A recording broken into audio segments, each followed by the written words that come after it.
नमस्कार, किस्सा यूपी का देख रहे हैं आप। मैं हूं आपके साथ सोनाली। 2024 लोकसभा चुनाव में अब ज्यादा वक्त नहीं बचा है।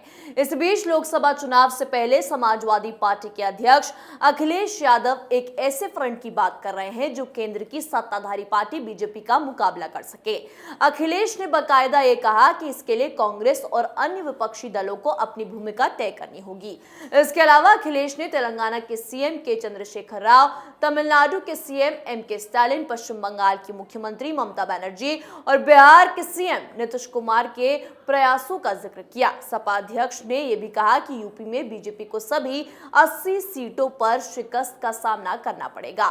सवाल उठ रहा है कि आखिर कौन से फ्रंट की अखिलेश यादव बात कर रहे हैं। तो आज किस्सा यूपी का में इसी पर चर्चा करेंगे। चर्चा के लिए हमारे साथ स्टूडियो में मौजूद हैं कैपिटल टीवी के एग्जीक्यूटिव एडिटर राजीव जी। राजीव जी, बहुत बहुत स्वागत है। धन्यवाद। राजीव जी, 2024 के लिए अखिलेश यादव की क्या प्लानिंग है? देखिए, अखिलेश यादव की जो प्लानिंग है वो भारतीय जनता पार्टी को चुनौती देने के लिए है। लेकिन अखिलेश यादव का जो परिणाम है, प्लानिंग का परिणाम, प्लानिंग अपनी जगह है, परिणाम अपनी जगह है। और परिणाम अभी से ही दिखाई पड़ रहा है, क्योंकि 2019 के बाद से धीरे धीरे अखिलेश यादव का क्षरण ही हुआ है जी। वो विकास नहीं हुआ है, बढ़ोतरी नहीं हुई है। समाजवादी पार्टी का आधार कमजोर ही हुआ है। अगर 2014 के बाद 2019 की बात करें तो उस चुनाव में मायावती के साथ मिलके इन्होंने चुनाव लड़े। क्या हुआ परिणाम? मायावती की तो 10 सीटें मिली, इनको 5 सीटें मिली। चलो ये भी मानते हैं कि 5 सीटें जो लोकसभा में मिली थी उसी को बरकरार रखा जाता। 2019 के बाद से 2023 अब चल रहा है, लेकिन उसमें भी अखिलेश यादव की हार के बाद हार होती रही। उसके बाद विधानसभा चुनाव आया। उत्तर प्रदेश के जो विधानसभा चुनाव में अखिलेश यादव ने अपनी पूरी ताकत लगा दी। और यही नहीं, अभी जो ये दूसरे राज्यों के क्षेत्रीय छत्रपों को जोड़ने की कोशिश कर रहे हैं, उन्होंने उत्तर प्रदेश के क्षेत्रीय दलों को जोड़ने की कोशिश की और कुछ जगह पर कामयाब भी हुए। जयंत चौधरी के साथ उन्होंने गठबंधन किया कि पश्चिम उत्तर प्रदेश में जाट और मुस्लिम समीकरण फिर से हावी हो जाए और भारतीय जनता पार्टी को चुनौती दे सके। किसान नेता, जो तथाकथित किसान नेता कहे जाते हैं, राकेश टिकैत, नरेश टिकैत, इन लोगों को अपने साथ जोड़ा। इन लोगों ने भारतीय जनता पार्टी के खिलाफ अभियान चलाया। लेकिन परिणाम क्या हुआ? समाजवादी पार्टी की सारी जो भी सपने थे वो धरे के धरे रह गए। अखिलेश यादव कोई भी बड़ा बेहतर परफॉर्मेंस नहीं कर पाए और योगी आदित्यनाथ रिकॉर्ड पर रिकॉर्ड बनाते चले गए। दूसरी बार भारतीय जनता पार्टी की लगातार उत्तर प्रदेश विधानसभा में जीत हुई। लेकिन इस बीच अखिलेश यादव का क्या हुआ? अखिलेश यादव ने विधानसभा चुनाव में पहली बार एंट्री की, विधानसभा चुनाव लड़े और उसके बाद लगा कि अब तो राज्य की पॉलिटिक्स में रहने के लिए विधानसभा सदस्य रहना जरूरी है। और इसलिए उन्होंने अपनी लोकसभा की सीट छोड़ दी, वहां से त्याग दे दी, पत्र दे दिया और आजमगढ़ की सीट खाली हो गई। उन्हें लगा कि आजमगढ़ तो उनकी पारिवारिक सीट रही है, वहां से उनका क्या होने वाला है, किसी को भी खड़ा कर देंगे, अपने परिवार के किसी सदस्य को, और वहां से सीट जीत जाएगी। अगर लोकसभा में बरकरार रहना है तो उसके लिए जरूरी है कि विधानसभा की सदस्यता अपनी बनाए रखें। और यहां पर जो विधानसभा के स्तर पर हंगामा करेंगे उसी का परिणाम यह होगा कि लोकसभा के लिए उनका उत्तर प्रदेश में आधार मजबूत होगा। लेकिन आजमगढ़ का उपचुनाव हुआ, इन्होंने अपने परिवार के ही धर्मेंद्र यादव को खड़ा किया।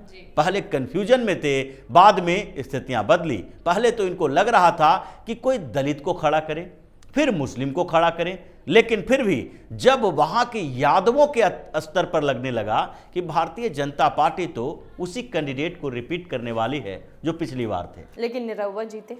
वही दिनेश लाल यादव निरहुआ को वो खड़ा करने वाली थी भारतीय जनता पार्टी। अब अखिलेश यादव को लगा कि अगर किसी दलित को देते हैं या मुस्लिम को देते हैं टिकट, तो वैसी स्थिति में दिनेश लाल के साथ भी यादव शब्द जुड़ा हुआ है और यादव ये सोचने पर मजबूर हो जाएंगे कि क्या समाजवादी पार्टी ही यादवों की पार्टी है?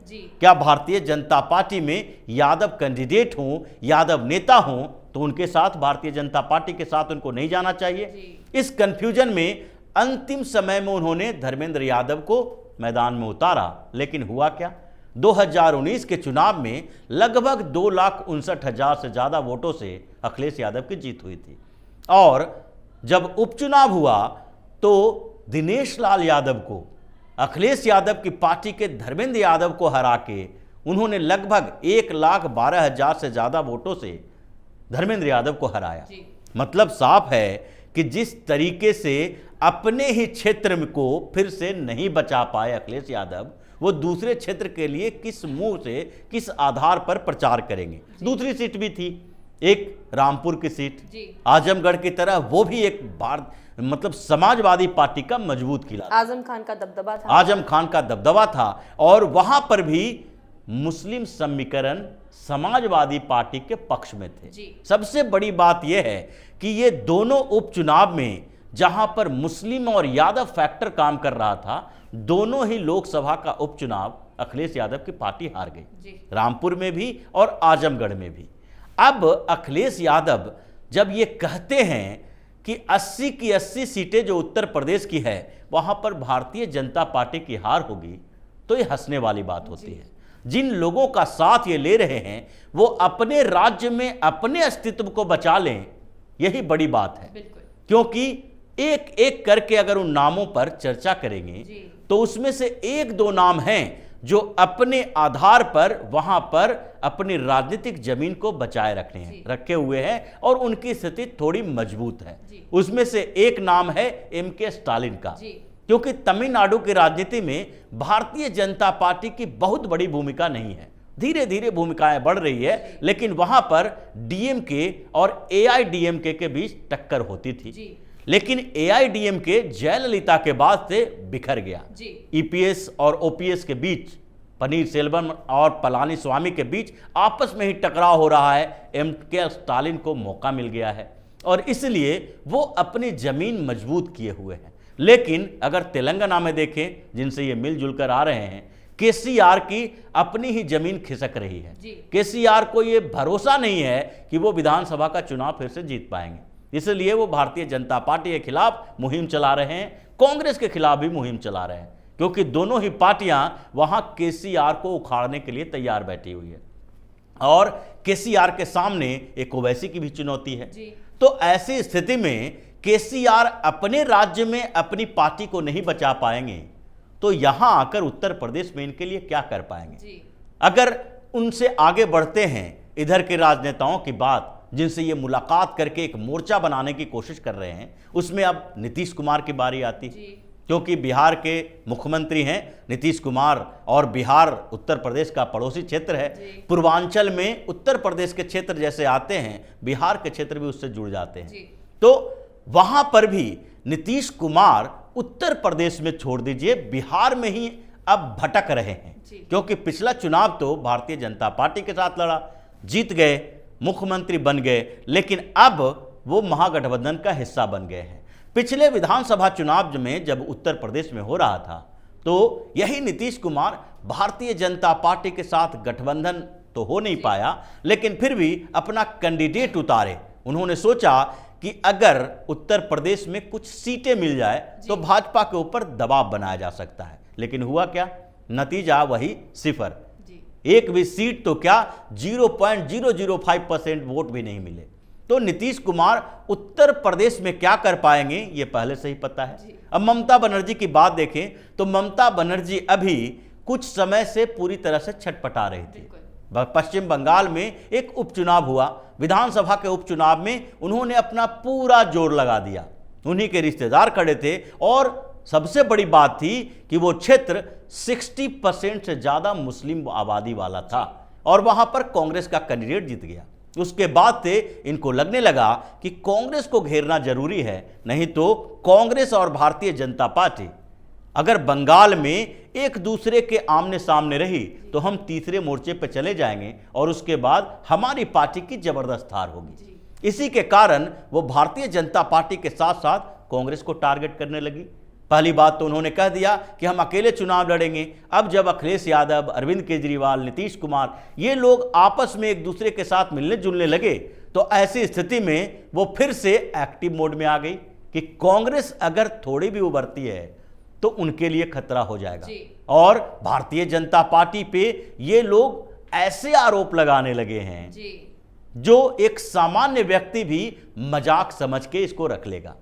अगर ममता बनर्जी ये कहती हैं कि कांग्रेस पार्टी जो है, कांग्रेस जैसी पार्टी, ये भारतीय जनता पार्टी की बी टीम है, भारतीय जनता पार्टी और कांग्रेस के बीच साठगांठ है, तो ये एक सामान्य व्यक्ति के सामान्य बुद्धि भी ये समझ लेगा कि ममता बनर्जी आजकल इतनी परेशान है कि उन्हें समझ में नहीं आ रहा कि पॉलिटिक्स किस मोड़ पे जा रहा है और समीकरण कैसे बदल रहे हैं, वो क्या कर पाएगी आगे। इसीलिए इन जो नाकाम लोगों का गठबंधन जो होगा, तीसरा मोर्चा बनाने की कोशिश कर रहे हैं, वो भारतीय जनता पार्टी के लिए खतरा नहीं है, ये खतरा एक दूसरे के लिए है। मतलब कांग्रेस और विपक्षी पार्टियों में और बैठे क्षेत्रीय दल, ये सारे के सारे इकट्ठा होने की तैयारी करें या फिर ये विपक्षी पार्टियों में ही 2-3 गुट बन जाए। ये सारे के सारे विपक्षी पार्टियां कोई तीसरे मोर्चे में, कोई चौथे मोर्चे में, और विपक्ष में बैठी हुई कांग्रेस के साथ कुछ पार्टियां होगी, यानी कि विपक्ष बिखरा हुआ है। और इस बार उत्तर प्रदेश में जो स्थितियां बन रही है उसमें तो अखिलेश यादव जैसे 5 सीट जीत कर आए थे 2019 में, और अभी उनके पास सिर्फ 3 सीटें हैं, वो 3 से घटते घटते 0 पर आ जाएंगे, क्योंकि उत्तर प्रदेश में भारतीय जनता पार्टी ने 75+ का जो टारगेट रखा है वो यूं ही नहीं रखा।